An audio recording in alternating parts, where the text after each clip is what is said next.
मौलानाओं से डरने की जरूरत नहीं है। थोड़ा समय दीजिए, मौलाना झाड़ू लगाते हुए दिखाई देंगे।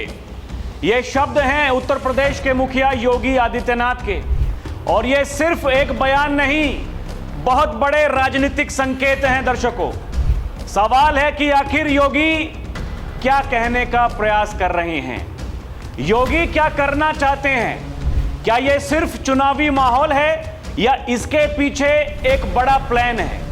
योगी का इरादा साफ दिखता है, एक ऐसा सिस्टम बने जहां रसूख नहीं, सिर्फ कानून की बात हो। चाहे माफिया हो या मौलाना, अगर सिस्टम से खिलवाड़ करोगे तो बचोगे नहीं। सत्ता किसी समझौते पर नहीं, सख्ती से चलेगी। यूपी में जो मॉडल स्थापित हुआ, अब उसे दूसरे राज्यों में ले जाने की बात हो रही है, क्योंकि योगी ये कहते हैं अगर टकराने की कोशिश करोगे तो छोड़ूंगा तो नहीं। कोई मौलाना क्या पकड़ा है, उससे चिंता करने की आवश्यकता नहीं। आने दीजिए डबल इंजन की बीजेपी की सरकार को, ये सभी आपकी चाटकारिता करते हुए दिखाई देंगे। आपके लिए बंगाल की सड़कों पर झाड़ू लगाते हुए दिखाई देंगे ये सभी लोग।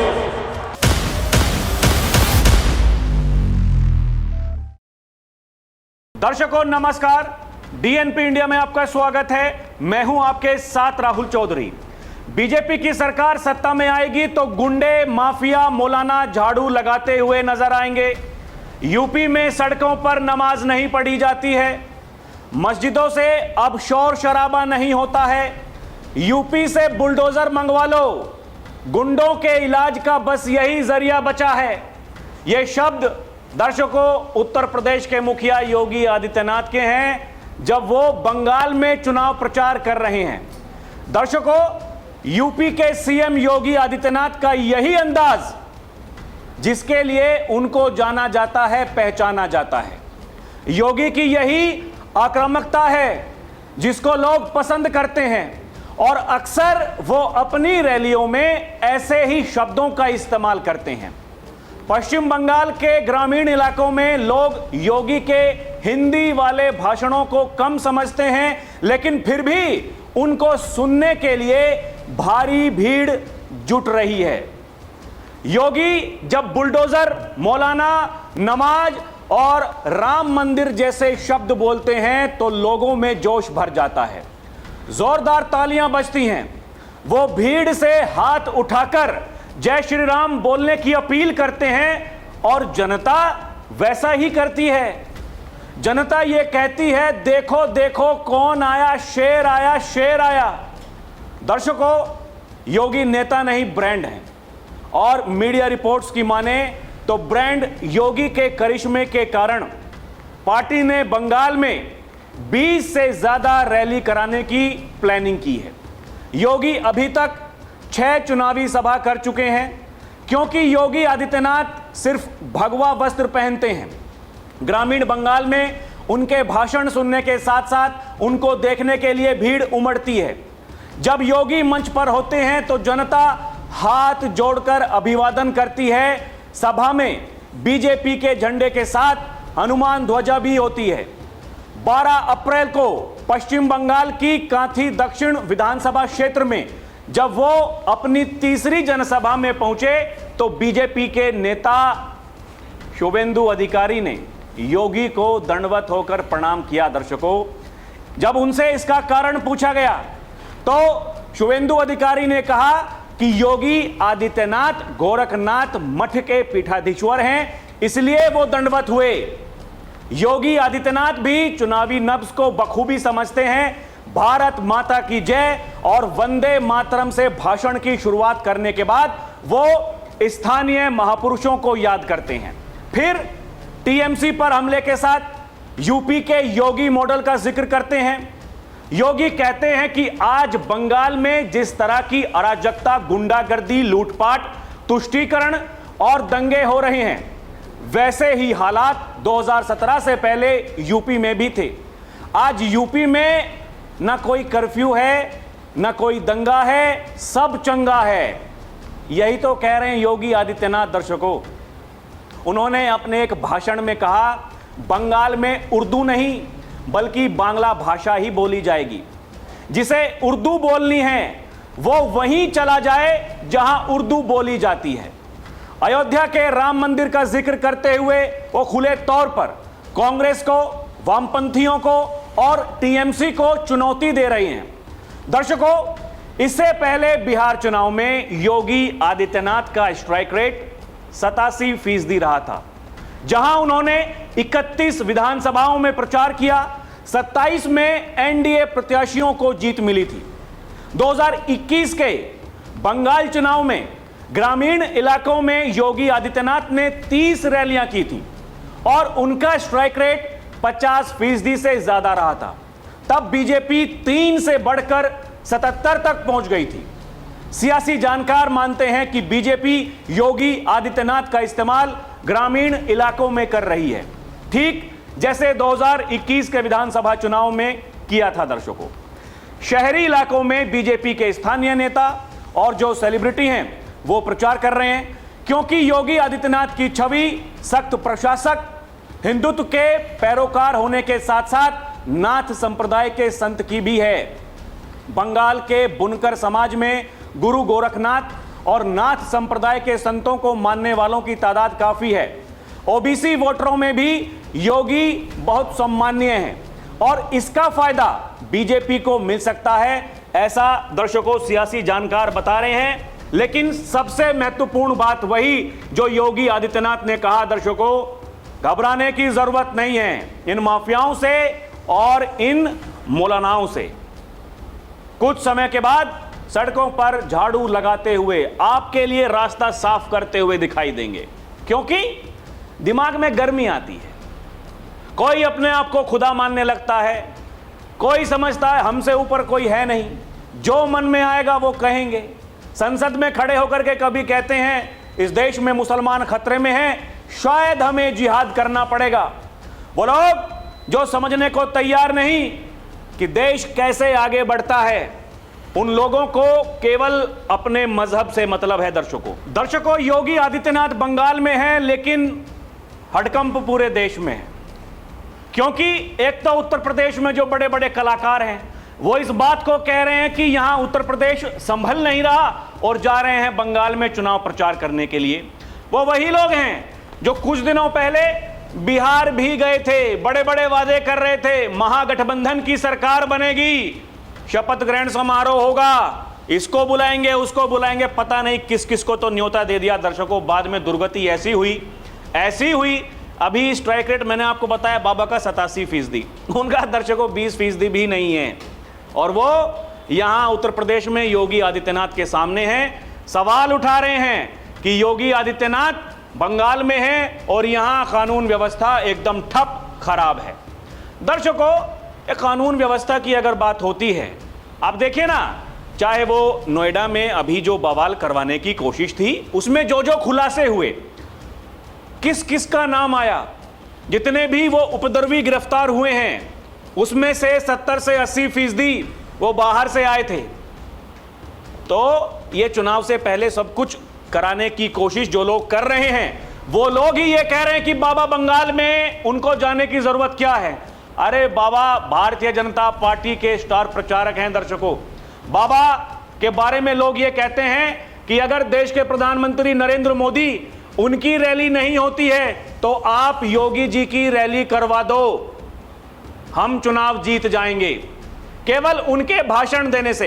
आप देखिए ना, जब योगी आदित्यनाथ बंगाल में जा रहे हैं, वो जो भीड़ वहां पर दिखाई दे रही है, वो पेड़ के ऊपर बैरिकेड्स तोड़ने को तैयार उनकी रैलियों में लोग जहां पहुंचे हैं। और दर्शकों, जैसे कि मैंने आपको बताया कि योगी जी तो हिंदी बोलते हैं और ज्यादातर संस्कृत भाषा का इस्तेमाल करते हैं। बंगाल में लोग आज भी जो बांग्ला भाषा है उसको ज्यादा तवज्जो देते हैं। दर्शकों, लोगों को शायद समझ में कम आ रहा हो कि योगी जी क्या बोल रहे हैं, लेकिन उनको केवल देखने के लिए जिस तरह से वो वहां पर कहते हैं कि दोनों हाथ उठा करके ऐसे आपको बोलना पड़ेगा, नारा लगाना पड़ेगा। और दर्शकों, कल तो एक सभा में वो बांग्ला भाषा में बोल रहे थे, लोगों से बुलवा भी रहे थे। ये समझिए एक नेता की जो कला होनी चाहिए दर्शकों, और नेता से पहले वो महंत हैं, संत हैं, ये सबको पता है योगी क्या कर सकते हैं। दर्शकों, उन्होंने जो कहा मौलाना माफिया, ये जितने भी इनके माफिया जो इन्होंने पाल करके रखे हैं वो कैसे सड़कों पर झाड़ू लगाएंगे, पहले वो बयान सुनिए दर्शकों, वीडियो में आगे बढ़ते हैं। कोई मौलाना क्या पक रहा है उससे चिंता करने की आवश्यकता नहीं। आने दीजिए डबल इंजन की बीजेपी की सरकार को, ये सभी आपकी चाटकारिता करते हुए दिखाई देंगे। आपके लिए बंगाल की सड़कों पर झाड़ू लगाते हुए दिखाई देंगे ये सभी लोग। दर्शकों, हाल फिलहाल ये देखने में आया कि अलग अलग जगहों से देश के अलग अलग कोने में बैठ करके कुछ मौलाना हैं जिनको बार बार पता नहीं क्या दिमाग में आता है या फिर कोई उनके कान में फूंकता है कि आपको ये बोलना है। अब शब्दों का इस्तेमाल करते हैं, चाहे वो हैदराबाद वाले मौलाना हों, बिहार वाले हों, चाहे वो यूपी के सहारनपुर के देवबंद से हों।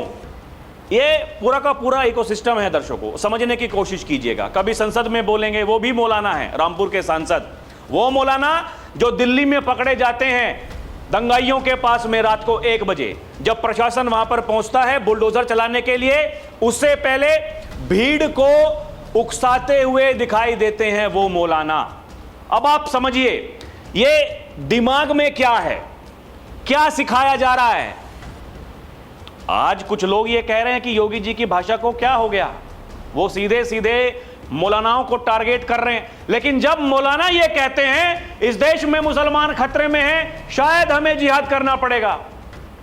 वो अल फला यूनिवर्सिटी में पढ़े लिखे डॉक्टरों की फौज जहां तैयार हो रही थी, जब उसके वाइस चांसलर को पकड़ा गया तो मौलाना ने कहा, ये देखिए यहां अगर कोई बड़े पद पर चला जाता है, कोई डॉक्टर बन जाता है, कोई वाइस चांसलर बन जाता है, तो फिर उसको जेल में डाल देते हैं। वहां न्यूयॉर्क में, पता नहीं कहां कहां विदेशों में, वहां देखिए जो मुसलमान हैं वो मेयर बन जा रहा है, कोई नेता बन जा रहा है। यहां भी नेता हैं, यहां भी नेता बनते हैं, लेकिन आपके भीतर राष्ट्र प्रथम होना चाहिए या फिर आपका मजहब प्रथम होना चाहिए। सवाल बस इतना सा है। यही कहा योगी आदित्यनाथ ने कि ये देखिए समय है, समय दर्शकों कभी किसी का होता है, कभी किसी का होता है। हमने तो ये देखा जब से हम छोटे से अभी तक बड़े हुए हैं, जो बताया गया, जो पढ़ाया गया, यही मुगल कितने महान थे। कुछ लोग आज भी उसी बात को कहते हैं, वही मानसिकता के साथ में काम कर रहे हैं। जो लोग नहीं चाहते ये देश कभी आगे बढ़े, वो लोग जो ये कहते हैं कि भारत कभी विकसित नहीं बन सकता, ऐसे ऐसे लोग वो ऐसे ऐसे मौलाना को बचाते हैं। दर्शकों, किस लिए बचा रहे हैं, क्या मतलब है? केवल चुनाव में फायदा हो, वो जो तुष्टीकरण की राजनीति है, क्योंकि उनकी राजनीति वहीं तक सीमित है। दूसरी तरफ योगी आदित्यनाथ क्या कर रहे हैं दर्शकों, वो कह रहे हैं कि संतुष्टीकरण की राजनीति होनी चाहिए, सबका साथ सबका विकास होना चाहिए। और जो लोग योगी के बंगाल दौरे से परेशान हैं, क्योंकि बाबा की लोकप्रियता, क्योंकि बाबा का जो काम करने का तरीका है, लोग उसको पसंद कर रहे हैं। दर्शकों, कहां उत्तर प्रदेश और कहां पश्चिम बंगाल, बाबा बिहार में जाते हैं वहां उसी तरह की भीड़, बाबा बंगाल में जा रहे हैं वहां उसी तरह की भीड़। लेकिन परेशान कौन है? परेशान है उत्तर प्रदेश वाले। दर्शकों, अभी उनकी परेशानी और बढ़ने वाली है। मैं ऐसा क्यों कह रहा हूं? क्योंकि वो तो दिन रात ये सपना देख रहे हैं, हरा तो सकते नहीं, हटवा ही देते हैं। अब हटवा भी नहीं पा रहे हैं। एक तरफ भारत की सरकार, दर्शकों देखिए 2 दिन से आप इस बात को गौर करिए, देश के गृह मंत्री अमित शाह 2 दिन से दिल्ली में हैं, उससे पहले वो बंगाल में थे। कुछ लोग जो ये कह रहे थे पहले की तरह ही चुनाव होगा, उन्होंने कह दिया 15 दिन यहीं रहूंगा बंगाल में चुनाव के दौरान, और किसी में हिम्मत है तो लोगों को बूथ पर जाने से रोक करके दिखा देना। पूरी फील्डिंग सेट है, वहां जो सेंट्रल आर्म्ड पुलिस फोर्सेस हैं सब पहुंच गई हैं। दर्शकों, जब अमित शाह जी दिल्ली में थे उन्होंने योगी को भेज दिया, बाबा जी जाइए। बाबा ने अपना काम कर दिया, बाबा ने कह दिया ये कठमुल्लापन यहां नहीं चलेगा, भारत की संस्कृति, बंगाल की संस्कृति, उसके हिसाब से काम करना पड़ेगा। वहां का मेयर दर्शकों, कोलकाता का मेयर यह कहता है उर्दू हम लोग यहां पर बोलेंगे, तो बाबा ने कह दिया जाइए भाई, जहां उर्दू चलती है वहां चले जाइए, यहां तो नहीं चलेगी। यहां तो आपको जो हमारी परंपरा है उसका पालन करना ही पड़ेगा। लेकिन दर्शकों, घूम फिर कर वही बात आती है, ये उत्तर प्रदेश वाले इतने परेशान क्यों हैं? क्योंकि खबर देखिए क्या छपी है। योगी की मनपसंद टीम बनने वाली है, यूपी में कैबिनेट और बीजेपी संगठन में बड़े बदलाव की तैयारी है। उत्तर प्रदेश में बीजेपी 2027 के चुनाव से पहले अपने संगठन सरकार के सियासी समीकरण को दुरुस्त कर लेना चाहती है। ऐसे में बीजेपी यूपी में बड़ा बदलाव करने की तैयारी में है, जिसके लिए योगी के मंत्रिमंडल से लेकर पार्टी संगठन में भी बड़ा फेरबदल करने की प्लानिंग है।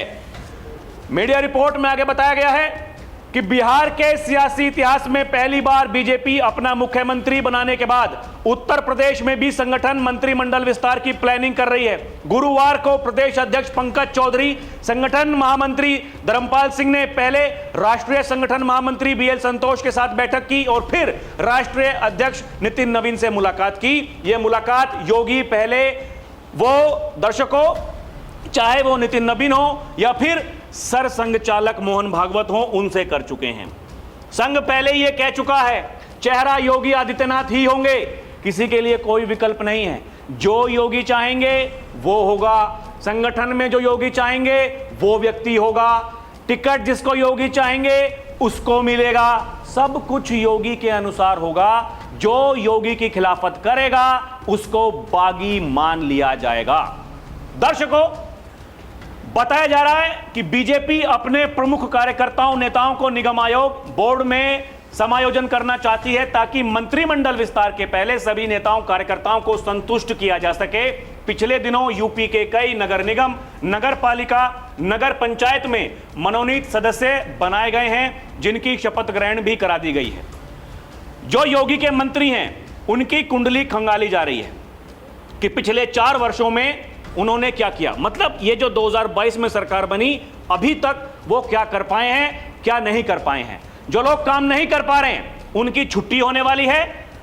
और बताया जा रहा है दर्शकों, जो योगी के करीबी हैं, आप समझिए, उन लोगों को अब जब मंत्रिमंडल विस्तार होगा तो फिर उनको जगह मिलेगी। योगी की पसंद का रखा जाएगा ख्याल। माना जा रहा है बीजेपी का शीर्ष नेतृत्व मुख्यमंत्री योगी आदित्यनाथ ने भी मंत्रिमंडल विस्तार में अपनी पसंद नापसंद से उनको अवगत करा दिया है। इस बार के मंत्रिमंडल विस्तार में मुख्यमंत्री योगी आदित्यनाथ की पसंद के चेहरों को मंत्री बनाया जाएगा। यूपी में अभी 6 मंत्रियों की जगह खाली है, जबकि आधे दर्जन लोगों को बदला जा सकता है। इस तरह करीब 1 दर्जन मंत्री बनाए जा सकते हैं, जिसके जरिए बीजेपी 2027 के सियासी समीकरण को साधने का दांव चल रही है। भारतीय जनता पार्टी की 2027 की तैयारियां दर्शकों, और बाबा बंगाल में है। आप समझिए, ये बंगाल का चुनाव दर्शकों, सियासी जानकार ये कह रहे हैं बंगाल में इस समय जो बीजेपी की मशीनरी काम कर रही है, या फिर संघ के जो कार्यकर्ता हैं, स्वयंसेवक हैं, वहां पर काम कर रहे हैं, जैसे ही बंगाल का चुनाव खत्म होगा पूरी की पूरी टीम उत्तर प्रदेश में आ जाएगी। उत्तर प्रदेश दर्शकों, क्योंकि उत्तर प्रदेश का चुनाव आप क्या मान रहे, कोई छोटा चुनाव है। 2024 के लोकसभा चुनाव में जो नुकसान उत्तर प्रदेश में बीजेपी को हुआ, उसके कारण बहुतेरे हैं। हम भी कई बार उस पर जिक्र कर चुके हैं दर्शकों। ये देखिए, कोई नई बात नहीं है। बीजेपी ये चाहती है कि वो जो अखिलेश यादव जी इस समय छाती चौड़ी करके चलते हैं संसद में, ये देखिए, हम तीसरी बड़ी पार्टी हैं। जो दुर्गति 2017 में हुई थी, ऐसी ही दुर्गति करने का प्लान फिर से है दर्शकों। चेहरा योगी आदित्यनाथ ही हैं। योगी आदित्यनाथ खुलकर खेल रहे हैं। पार्टी को यह पता है योगी आदित्यनाथ ब्रांड हैं, और अपने ब्रांड का इस्तेमाल हर कोई करता है। आप देखिए ना, मुख्यमंत्री तो और भी हैं, लेकिन योगी आदित्यनाथ का इतना जिक्र क्यों होता है? योगी जो बोलते हैं, वो जो बोल रहे हैं, आपको क्या लगता है कि बंगाल में बोल करके थम जाएंगे? नहीं। अभी तो आपने हाल फिलहाल जो कुछ देखा है, जो योगी बोले हैं, चाहे वो समाजवादी पार्टी हो या फिर कांग्रेस पार्टी, वो जो कुछ भी कहते हैं, सपा के मुखिया अखिलेश यादव जी, वो लगातार सरकार की नीतियों का विरोध करते हैं। वो उनका हक है, उन्हें करना ही चाहिए। भाई विपक्ष के नेता हैं, यही तो उनका काम है। लेकिन दर्शकों, देश विरोध नहीं करना चाहिए। यही योगी आदित्यनाथ ये कह रहे हैं, किसी माफिया, गुंडे, मौलाना के दबाव में मत आइए। इन सब की अराजकता का इलाज केवल डबल इंजन की बीजेपी सरकार के पास में है। ये जो टीएमसी और वामपंथ के जितने भी गुंडे हैं, इनका उपचार किसी के पास है तो बीजेपी की डबल इंजन सरकार के पास है। योगी आदित्यनाथ ये कह रहे हैं, कोई मौलाना क्या बक रहा है, चिंता करने की आवश्यकता नहीं, आने दीजिए बीजेपी सरकार, ये सभी बंगाल की सड़कों पर झाड़ू लगाते हुए दिखाई देंगे। कोई मौलाना क्या बक रहा है, उससे चिंता करने की आवश्यकता नहीं। आने दीजिए डबल इंजन की बीजेपी की सरकार को, ये सभी आपकी चाटकारिता करते हुए दिखाई देंगे। आपके लिए बंगाल की सड़कों पर झाड़ू लगाते हुए दिखाई देंगे ये सभी लोग। योगी आदित्यनाथ ये कह रहे हैं, जिन्होंने बंगाल को टेरर, माफिया राज, कटमनी, करप्शन का अड्डा बना दिया, वो टीएमसी अब नहीं चाहिए। योगी आदित्यनाथ ये कह रहे हैं, ममता दीदी के नेतृत्व में टीएमसी ने आज बंगाल में प्रोटोकॉल भुलाकर इसको क्राइम कैपिटल में बदल दिया है। याद करिए, ये बंगाल की भूमि भारत की कल्चरल भूमि रही है। कल्चरल कैपिटल के रूप में बंगाल को पहचान मिली थी। आज बंगाल में प्रोटोकॉल बुला करके इसको क्राइम कैपिटल के रूप में ममता दीदी के नेतृत्व में टीएमसी ने बदल दिया है। योगी आदित्यनाथ ये कह रहे हैं, Bengal sand mafia, coal mafia, land mafia, cattle mafia, सत्ता के संरक्षण में पल रहे माफियाओं के चंगुल में है। लेकिन आप चिंता मत करिए, हम गौ माता को कटने नहीं देंगे, हिंदुओं को कभी बटने नहीं देंगे। गौ माता को कटने नहीं देंगे और हिंदुओं को बंटने नहीं देंगे। ये जो शब्द हैं योगी आदित्यनाथ के, हिंदुओं को बटने नहीं देंगे, आप समझिए दर्शकों, ये योगी आदित्यनाथ ने 2024 के लोकसभा के चुनाव के बाद में जो पार्टी के कार्यकर्ता हैं जो मायूस हो गए थे, वो सदमे में थे, ये कैसे हो गया। सब लोग कह रहे थे 400 पार होगा, लेकिन बीजेपी कहां जाकर के थम गई दर्शकों। योगी आदित्यनाथ ने कहा, चिंता मत करिए, बटोगे तो कटोगे, जब जब बटे हैं तब तब कटे हैं, अपना इतिहास उठा करके देख लीजिए, यही तो कहा था। और दर्शकों, वो जो मनोबल बढ़ाने की जो बात होती है अपने कार्यकर्ताओं की, आप समझिए ना भाई, उत्तर प्रदेश से अगर बाबा बंगाल जा रहे हैं और बंगाल में जाकर के अगर ये कह रहे हैं कि चिंता मत करिए, झाड़ू लगवाएंगे इनसे, आप समझ जाइए राजनीतिक संकेत क्या है, योगी की प्लानिंग क्या है, योगी क्या करना चाहते हैं। दर्शकों, सियासी जानकार देखिए इस बात को तो कहने ही लगे हैं, इस देश की जनता ये चाहती है बाबा दिल्ली आए। वो दिन कब आएगा दर्शकों हमें पता नहीं, लेकिन हाँ, बाबा करंट हैं। यही कहते हैं सियासी जानकार कि वो जो करंट है वो चौराहों पर, गांव देहात में, सब जगह दिखाई दे रहा है। कहीं आप चले जाइए, हर जगह अगर किसी एक व्यक्ति की बात हो रही है, वो है योगी आदित्यनाथ। वो चाहे बिहार में चुनाव हो, वो चाहे बंगाल में चुनाव हो। दर्शकों, असम भी गए थे बाबा, आपको याद है, असम में चुनाव हो गया। असम में बताया जा रहा है, जो लोग जानते हैं, जिन्होंने चुनाव कवर किया है, वो लोग ये बता रहे हैं कि बीजेपी वहां आसानी से सरकार बना रही है, कोई दिक्कत नहीं है। लेकिन जहां फंस रही थी जिन सीटों पर, वहां बाबा को भेज दिया, जाइए भाई प्रचार करके आइए। ठीक वैसा ही बंगाल में हो रहा है, ठीक वैसा ही बिहार में भी हुआ। लेकिन जब उत्तर प्रदेश में चुनाव होगा, जिसके मुखिया हैं योगी आदित्यनाथ, तब क्या होगा दर्शकों? आपको क्या लगता है, हमें कमेंट करके बताएं। अभी के लिए इतना ही। देखते रहें डीएनपी इंडिया, हर खबर भरोसे के साथ दर्शकों। और हमारी आपसे अपील है, चैनल को सब्सक्राइब भी करें, हमें मजबूत बनाएं। हम मजबूत होंगे, इस देश की आवाज को मजबूत करेंगे। बहुत बहुत धन्यवाद। जय हिंद, जय भारत, नमस्कार।